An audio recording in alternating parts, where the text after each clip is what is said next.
So I go to swipe my ticket. She catches up to me. She grabs me. And then she looks at me. She's crying and shit. She's like, fuck you. You think you a player? You think Japanese girls are submissive and you think you won't get caught cheating? Watch this. What's good, Pookies and Ray Rays? It's your man, Passport Pookie, and today we're going to be talking about how I got caught cheating by my Japanese girlfriend. I hear so many stories about how Asian women are so submissive, they not combative, they not none of this. I actually got punched in the face by a Japanese girl. In the face by my Japanese. We wasn't in a relationship, but we were dating. We would go on dates. We would have, we was having sex. We would spend the night with each other and shit like that. But we wasn't in a relationship, right? I couldn't claim her. After I told y'all, this is the same woman from the story where she sucked the dude dick that I worked with in the bathroom at the club before we met in person, because we met online, right? So, as I told y'all, man, let's just go ahead and hop right into it. But first, if you haven't, go ahead and give it a thumbs up, because some of y'all will watch the video all the way to the end and not give it a thumbs up. Why not? All right? Also, if you haven't subscribed, it helps the channel out. Let's keep it pushing. All right, so I told y'all, man, let's give it a quick recap. I met a Japanese girl online. I was supposed to meet her at the club. I went out with some of my work guys. The chick, I couldn't find the chick. We were supposed to meet up in the club. I was supposed to go home with her for the night. Couldn't find her. One of my guys ended up popping up. She ended up popping up right behind him, and I'm like, what's up? And she was like, he ends up telling me that she just gave him dome in the bathroom, right? The day she supposed to be meeting me, she gives another dude dome in the bathroom. So from that point on, she, like I said, she was pretty much spending bread on me, so I wasn't gonna turn her down, but at the same time, I couldn't take her serious to be in a relationship, because that's all I could ever think about. That's all I knew her for, right? So anyway, so me and this chick, like, we kept kicking it, bro. She was blowing, she had a good job and she was blowing bread on me, bro. Like, I mean, for my G-Day, my birthday, she took me and put me up in a penthouse in Tokyo. It came with a masseuse, it came with a sauna. She bought me like a Nike Tech, pair of Air Force One. This is all for one birthday. This wasn't what she always was doing on a daily basis. Like, she was sending me bread and all type of stuff on just a daily basis. She would come. I didn't have to make that trip, because most of the time when I dated a chick in Tokyo, I had to go to Tokyo to meet up with her. No, this chick was gonna make that trip for me. So it was just convenient. Like, I knew I could hit her up and she was gonna come through guaranteed. She was my guarantee, right? And she spent money on a nigga, so it was like, why give that up? You know what I'm saying? But anyways, nonetheless, I never took her serious as opposed to being her boyfriend and her being my girlfriend, because even though the guy that she did that with had left and been gone, I knew that she was sucking dick in bathrooms. So in my mind, she was she was just a dirty chick. So she wasn't bad looking or none of that stuff. It was just my morals wouldn't let me do it.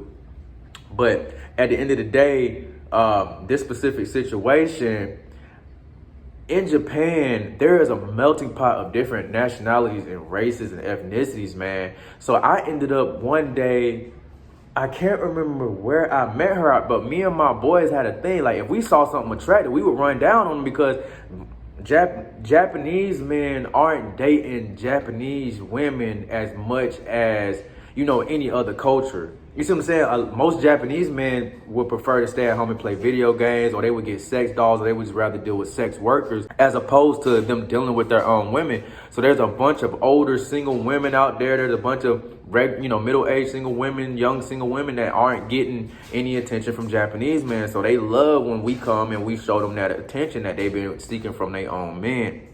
So this specific situation, I end up running into a Colombian and Japanese. She had the body of a Colombian woman. She had some facial features of Japanese, like she had Colombian women lips. She had, a Colombian woman nose. She had Colombian women teeth, because for those of you who don't know, a lot of Japanese people have really bad teeth and bad breath at that. Her teeth was nice, her breath was fresh. And one thing I noticed about Colombian women, just like I noticed about South African women, they don't just step out the house in any type of way, bro. They make sure they on point. Like, you ain't gonna really catch them ever slipping. So she was on point, and she was with her friend, and I was with my homie. So we pulled up. He got one, I got the other one, and then from that point on, I was dealing with this chick, and like I said, bro, she had she had the curves.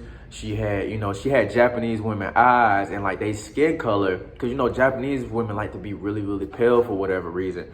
But nonetheless, she had like Colombian features and stuff also. So it was dope. And she spoke fluent Japanese and fluent Spanish. So it was crazy. But anyways, nonetheless, man, she was cold. And so compared to my Japanese girl, I was, that was something that I wasn't going to pass up an opportunity, but she essentially did me how I was doing my Japanese girl. She was never, I always had to come to her, and she didn't stay in Tokyo, but she stayed in Yokohama, which was also a pretty decent bus or train ride. So at this time I had my own place. I had a 3-bedroom apartment, which it was called the Whole House. That's what all my American female friends would call it. We would call it the crib, but my black American female friends who worked overseas would call it the Whole House, because every weekend we had a party. We had parties, I was into the blazing. Like, I would date Japanese girl, but I'm a sucker for my sisters, bro. I love black women. I love brown skin. I love, black women features. So the dope thing about Japan, there's a lot of Nigerians out there. So you can find a lot of badass Blasian women based off the fact that the Nigerian men and the Ghanaian men are having babies with the Japanese women. So they'll have black girl bodies. They'll have some melanin on them. They'll have curly hair, and they'll just have and then they'll have like, Japanese girl eyes and stuff. And they'll have Japanese girl voices and they'll speak Japanese. So that was my thing. And so, each weekend we would have parties at my crib. I have a whole bunch of girls come over. They'll stay the night. My boys will stay the night. I had a 3-bedroom crib right in the heart of the city, bro. So it was right above everything. So it was the spot, right? And so I had my own crib, but yet shorty would never come stay the night because I had to post my adventures on Snapchat. At this time, Snapchat was really popping. I used to use Snapchat a lot. And so every time I would go on a date or every time I would throw a party at my crib, I would post the girls and stuff, Because let's just keep it G. Girls see a man with other girls, they want that man even more, bro. That's just how it works. So in order to get other girls to come over, I would post it on Snapchat, and the chicks would see it and they'd be like, oh, can I come over next time? You always got pretty girls at your place. Your place looks fun. You always got the guys over. And that's just how it was. So I got this big ass 3-bedroom crib, and shorty would never come over. I always had to come to her. And then at that, she wouldn't let me come to her cribs because she had roommates and stuff. So every time I would come see her, I had to get a hotel. And if anybody who knows anything about Japan, they got like love hotels. Basically, you could rent a hotel out for like an hour, 2 hours, 3 hours. You could pay by the hour. So that's what we would do. We would go get a love hotel out, get it for the night. It'd be like $60 a night and stuff. And I just felt like, man, why am I doing this when you could just come to my crib and stay the night and we ain't had to pay for all this extra shit? But whatever, nonetheless, that's what happened. So she was doing me the same way, I had to come to her. She would never come to me. What's that Party Next Door song? Come and see me for once. Come and see me for once. You don't ever come to me. You feel me? So I'm like, damn, but she was bad. The sex was great, and then she was, what I'm saying? Now she was my ideal woman. But she, like I'm saying, she was never, she was never on that type time with me. So I would hit her when I did. And then at the same time, I was also dealing with a black woman. But this black woman was also, like I said, when it came to dealing with the American woman, they had a lot to choose from. So this black woman really liked me, but I knew a couple dudes she had done been with. So in my mind, I just couldn't do it. You see what I'm saying? So I was dealing with the Japanese girl, the Colombian and Japanese girl, and a black American one. The Japanese girl stays in Tokyo. The mixed girl stays in Yokohama, which is also a trip, but the black girl stays near where I stay at. So, I would just swap in between whichever was more convenient for me at the time. So one day I go, it's a weekend, and like I said, on the weekends I would go to Tokyo, and the Japanese girl pretty much treat me like a king. She'll take me out shopping and this, that, and the third, and we would just go hang out, eat. She'll show me around Tokyo and stuff like that. So this specific incident, bro, I hadn't seen this mixed girl in about a week or so. Like we would probably link up like twice a week, but I had been busy this week. And like I said, man, the novelty of me dealing with the Japanese women just because they were Japanese was starting to wear off. Like, it got to a point to where I would only deal with a Japanese woman if she was like a 10 in the face and she had a nice body. But like I said, those ones know they know they up there. So you ain't, this is just like dealing with the Colombian chick. They know they up there. So they ain't just taking no bullshit. They gonna want all your time. this, that, and the third. So I was like, I could either deal with a 10 out of 10 Japanese girl, or I could deal with this 7 out of 10 that I have and deal with this, 9 out of 10 mixed chick, and then this 9 out of 10 black chick. It just averaged out that way. And so I was like, well, shoot, then. I might as well, you know what I'm saying? I might as well just deal with her when I'm dealing with her. And then, whenever something better comes up, I'll take that opportunity. So I stayed the night. It was Friday, and I was staying there until Sunday. Stayed the night Friday night. And then the Japanese girl, I never picked her as the type to go through my phone. So I went to sleep that night, and I was texting, the Colombian chick had hit me up and told me she wanted me to come through tomorrow. I'm like, okay, cool. So I was going to cut my plan short with the Japanese chick. And the Japanese chick ended up going through my phone in the middle of the night. I guess her women's intuition told her I was doing something or whatever. I didn't even know she knew my password. But, that's just because in my mind, Japanese girls are so docile and this, that, and the third. She ends up going through my phone.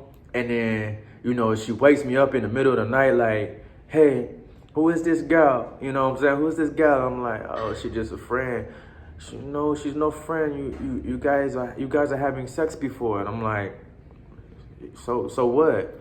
She was like, no, you're not supposed to. I like you, this, that, and the third. Basically telling me she didn't want me messing with other women.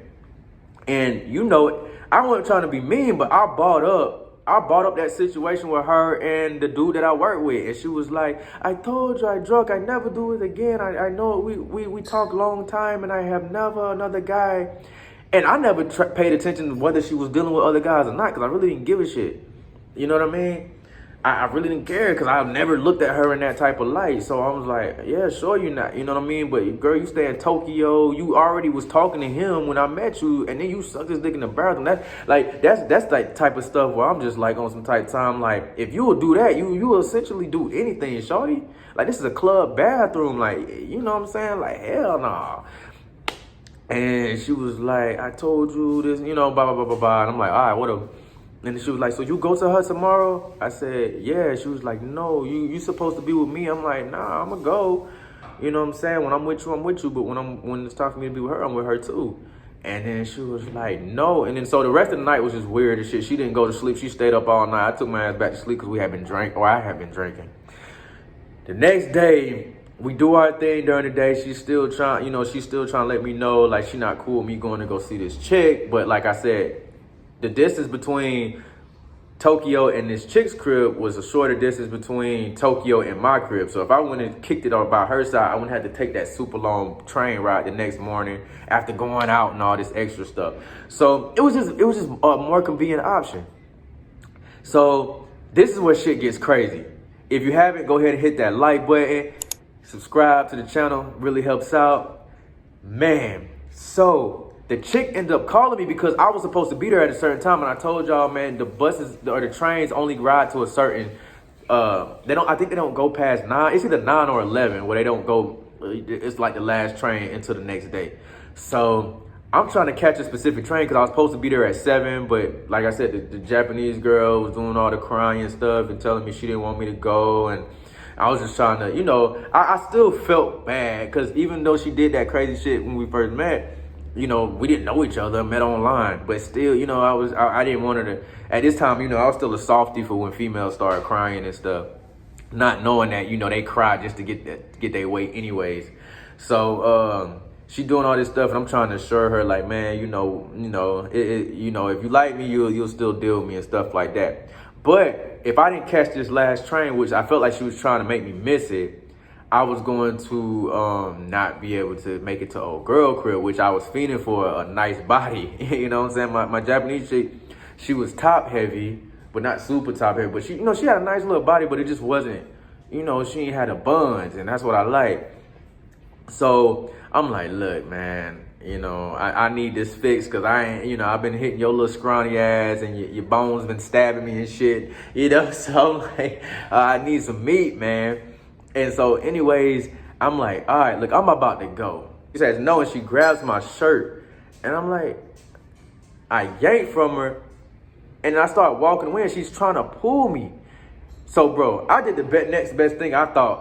Because it was a long distance from the train we just got out. We went out and ate. We went out and ate, so she had on heels and a dress and stuff, and I was coming from this train, and I need to get all the way to the other side to get to this train. Let's just say I was on the A side, and I need to get to like E side. Man, so I started running because I'm like, okay, this chick is obviously trying to make me miss this train, and I only got a few minutes late. I still got to go through the turnstiles. Now, normally, if it wasn't such a busy time, I would have just jumped the turnstile and just kept it pushing, but I didn't want to get stopped and then end up really missing the train. So I got on Tim's, jeans. It be cold in Japan too. When it's hot, it's cold, it's cold. But I had, I was dressed. So I'm trying to run in Tim's, and the whole time this chick is wrapped behind me. And she had on heels, so all you hear is, man, it was like an anime, bro. She was running full speed. And I'm taller than her, so I'm just taking long strides. But in the back of my mind, I'm paranoid because I'm like, bro, I'm a black dude running through the train station, and this Japanese chick is chasing behind me full speed. So in my mind, I'm thinking motherfuckers gonna think I done stole her purse or I done robbed her, because that shit does happen over there, man. Foreigners, you do get some foreigners over there that will do some stuff like that. So I'm running through the train station, and this Japanese chick is chasing behind me full speed. I'm like, oh my God. People looking at us, and I'm not turning back because I'm like, if I turn back, I knew she was behind me because I could hear her. And I'm not turning back because I don't want them to know that she's chasing me. I just want them, I wanted it to at least look like we both just late for a train. And she's saying stuff, she's saying stuff and stuff. And so I finally get to the turnstile. And like I said, I would have normally jumped it, but it was too many people in there and I didn't want nobody to, whatever. So I go to swipe my ticket. She catches up to me, she grabs me, and then she looks at me, she's crying and shit. She's like, fuck you. And she punches me. She didn't punch me, because if she would have hit me in my nose and my mouth, I probably would have slammed her ass or something. But she hit me in the jaw, and she's this little itty bitty Japanese chick. She punches me in the jaw. She says, fuck you. And she punches me in the jaw, and then she walks off. And everybody looking at me like, and I'm like, I took my shame and I just walked through the turnstile. And I got on the bus and I went to my Colombian Japanese chick crib. And I'm gonna tell you, I gave her the meanest, greenest, Joe Greenest dick I could ever give somebody, because I was embarrassed. I got embarrassed in the train station. I was ashamed. I got punched in the face in front of all them people. And I must have tried to knock her damn boots off, knock her boots through the ceiling, boy.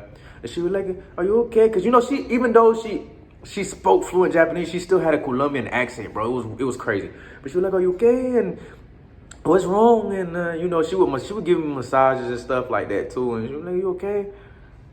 Nah, just okay. It's just the way, you are very aggressive in your sex tonight. And I'm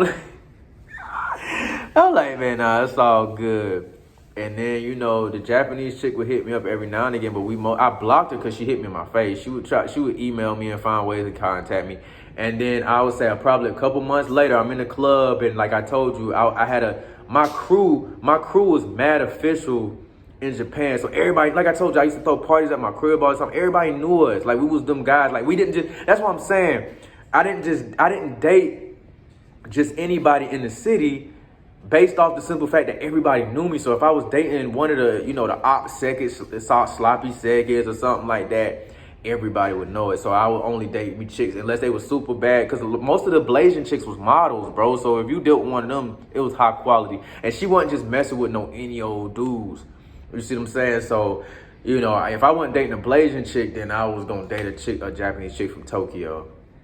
And I was on stage. Me and my boys was up on stage. I'm doing the whole bottle thing, because in the black clubs you do black shit. That's why I'll be like Passport Pookie, bro. We would buy bottles. We would control the music the whole night. We would be in front of the DJ booth on stage, with the bottles of champagne, splashing it everywhere and stuff like that. And I feel somebody tug my pants leg, and I seen her, and bro, her whole, because she was just a regular Japanese girl at first. Like, she would wear Air Force Ones and she would wear Adidas and stuff like that, but she was just a regular Japanese girl. But when I seen her in the club after all these months, bro, she just looked like somebody else. She had done dyed her hair black. She had done got tattoos and shit. I'm like, what the fuck? I was like, man, you got some tattoos. She pulls on me, and then she leans close. She was like, hey. I'm like, what's up? I'm like, man, she had on, she had the club, so she had on some revealing stuff. So I said, you got a tattoo now? I'm like, damn, you got a tattoo now? That's what's up. She was like, yes, you made me. It means never, never trust no one. Kid you not, y'all. I am not lying. This is the God's honest truth. And she had a tattoo on it that said, don't trust no one. I was like, man, wow. Wow. And that was it, bro. Like, she hit me up from time to time. Even after I left Japan, she would hit me up and check up on me and stuff like that. She was like, you know, it took a long time, but I get over it. And I'm like, man, yeah, well, I still ain't get over you sucking dick in that bathroom. That's with me forever, man. If I see her to this day, if I was to go to Japan and I see her to this day, she's still infamously known as the girl who sucked dick in the bathroom. So, if y'all like that video, man, give it a thumbs up. If you did, give it a thumbs down. Also, make sure you hit that subscribe button because it get cold in these streets. Bundle up.